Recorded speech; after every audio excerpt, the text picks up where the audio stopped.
Faktor utama yang menyebabkan interaksi berimbang antara wilayah kota dan desa di kawasan pinggiran kota adalah A. Lokasi strategis, B. Pertumbuhan industri, C. Kekuatan ekonomi, D. Jarak fisik dan sosial, atau E. Tingkat pendidikan. Tinggi atau rendahnya kekuatan interaksi ditentukan oleh dua faktor, yaitu jumlah penduduk dua wilayah dan jarak.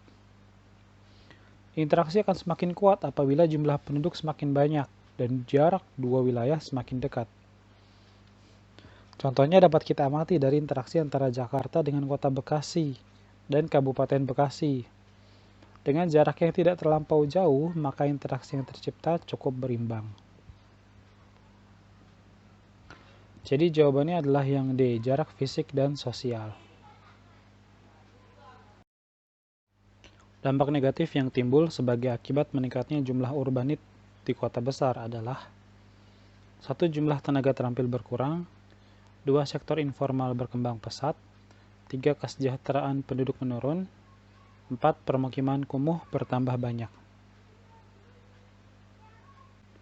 Meningkatnya pelaku urbanisasi atau urbanit yang pindah dari desa menuju kota akan menghasilkan beberapa dampak negatif, diantaranya kepadatan penduduk yang semakin tinggi, semakin sulit mencari lahan untuk tempat tinggal atau kegiatan lainnya, persaingan mendapatkan pekerjaan semakin ketat, kemudian permukiman kumuh yang bertambah banyak. Dari semua pernyataan yang terdapat pada soal, hanya nomor 4 yang benar. Nomor 1 salah, karena datangnya para urbanit ke kota tidak mengurangi jumlah tenaga terampil. Kemudian nomor 2 juga salah, karena sektor informal yang berkembang pesat bukanlah dampak negatif. Dan 3 juga salah, karena datangnya urbanit ke kota tidak menyebabkan kesejahteraan penduduk menurun. Nah, maka jawabannya cuma yang nomor 4, D. Penduduk yang bertempat tinggal di wilayah perdesaan sekitar kota umumnya berprofesi sebagai pekerja komuter, karena A. Terjangkaunya jarak tempuh, B. Kemajuan pembangunan kota, C. Kemiskinan penduduk desa, D. Perbedaan tingkat pendidikan, atau E. Murahnya biaya hidup di desa. Pekerja komuter adalah orang-orang yang tinggal di suburban atau pinggir kota, tetapi mereka bekerja di urban atau kota dan melakukan perjalanan pergi pulang setiap hari tanpa menginap. Alasan mereka melakukan itu adalah karena umumnya upah di kota lebih tinggi, dan juga jarak dari tempat tinggal mereka ke kota tidak terlalu jauh. Masih dapat dilakukan pergi dan pulang tanpa menginap. Itulah sebabnya kereta ini disebutnya komuter line, karena peruntukannya untuk orang Bogor, Depok, Tangerang, Bekasi yang bekerja di Jakarta dan setiap hari pergi pulang tanpa menginap. Jadi jawabannya yang A, terjangkaunya jarak tempuh.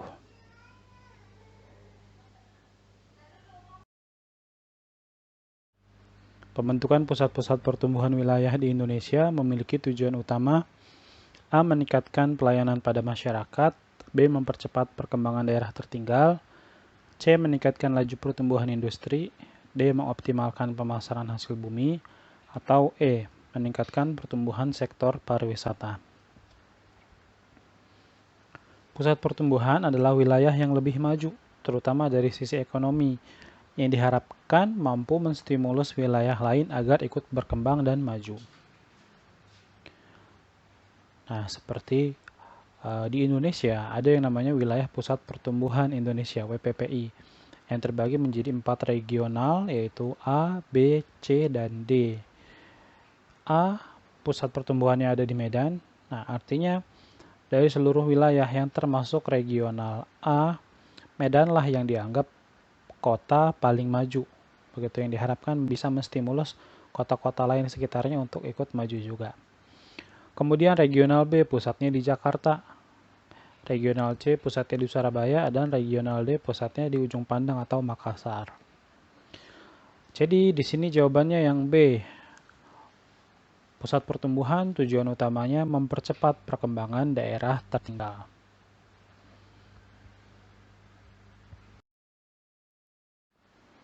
Karakteristik cara hidup masyarakat yang terisolasi secara geografis adalah 1. Interaksi sosial yang rendah.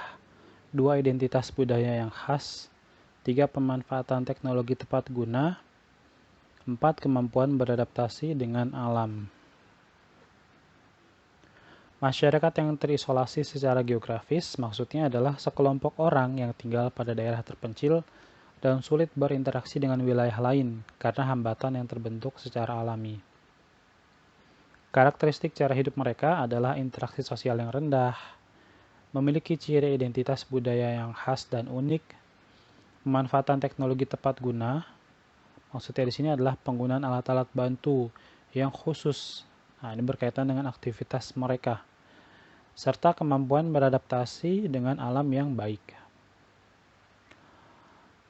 Jadi di sini jawabannya E, karena semuanya benar. Interaksi sosialnya rendah, jelas, karena mereka terhalang dengan wilayah lain. Kemudian mereka punya identitas budaya yang khas atau unik. Nah, misalnya cara hidup, kemudian berpakaiannya, dan unsur-unsur budaya yang lain yang khas atau unik yang mereka miliki. Kemudian pemanfaatan teknologi tepat guna, artinya di sini jangan dibayangkan seperti teknologi modern begitu ya, tapi teknologi itu bermakna hal-hal yang berkaitan dengan teknis, hal-hal yang berkaitan dengan alat bantu. Nah, jadi alat-alat bantu yang khusus berkaitan dengan aktivitas mereka seperti katakanlah untuk bertani mereka menggunakan cangkul dan seterusnya. Nah, itu juga bagian dari yang namanya teknologi tepat guna. Kemudian kemampuan beradaptasi dengan alam. Ya, nah justru kelebihannya mereka yang terisolasi secara geografis biasanya masih sangat dekat dengan alam. Jadi kemampuan beradaptasi dengan alamnya lebih baik dibandingkan masyarakat yang terbuka atau masyarakat yang sudah modern. Jadi jawabannya E, karena semuanya benar. Dampak positif akibat pembangunan jalan tol di berbagai tempat di Indonesia adalah peningkatan A. Akulturasi budaya, B. Pendidikan masyarakat, C. Pemerataan pendapatan, D. Pertumbuhan wilayah, atau E. Pemerataan kesejahteraan. Pembangunan jalan tol merupakan salah satu wujud dari upaya pembangunan yang bertujuan meningkatkan taraf hidup masyarakat serta wilayahnya. Dengan mudahnya transportasi, maka interaksi antar wilayah pun akan meningkat. Maka pilihan yang paling tepat adalah pertumbuhan wilayah. Pembangunan jalan tol akan memudahkan kota yang menjadi pusat pertumbuhan menstimulus wilayah lain untuk ikut berkembang dan maju. Jadi jawaban yang paling tepat yang D, pertumbuhan wilayah. Nah, ingat soal seleksi masuk PTN seringkali pilihan jawabannya muncul jawaban benar lebih dari satu. Nah, seperti kita lihat di sini. Bukannya bisa juga pemerataan pendapatan. Kemudian bukannya bisa juga pertumbuhan wilayah, pemerataan kesejahteraan. Nah, benar, C dan E bisa, tapi ingat C dan E di sini kita bisa katakan maknanya sama. Dan pertumbuhan wilayah itu termasuk di dalamnya mencakup juga pemerataan pendapatan dan kesejahteraan juga. Nah, jadi karena jawaban D itu lebih lengkap, nah dan lebih lebih tepat, maka kita pilih yang D. Nah, walaupun C dan E benar. Dan ingat juga, ketika ada pilihan jawaban yang bersinonim atau maknanya sama, maka kita bisa eliminasi. Seperti halnya C dan E ini, pemerataan pendapatan dengan pemerataan kesejahteraan itu kita bisa katakan maknanya sama.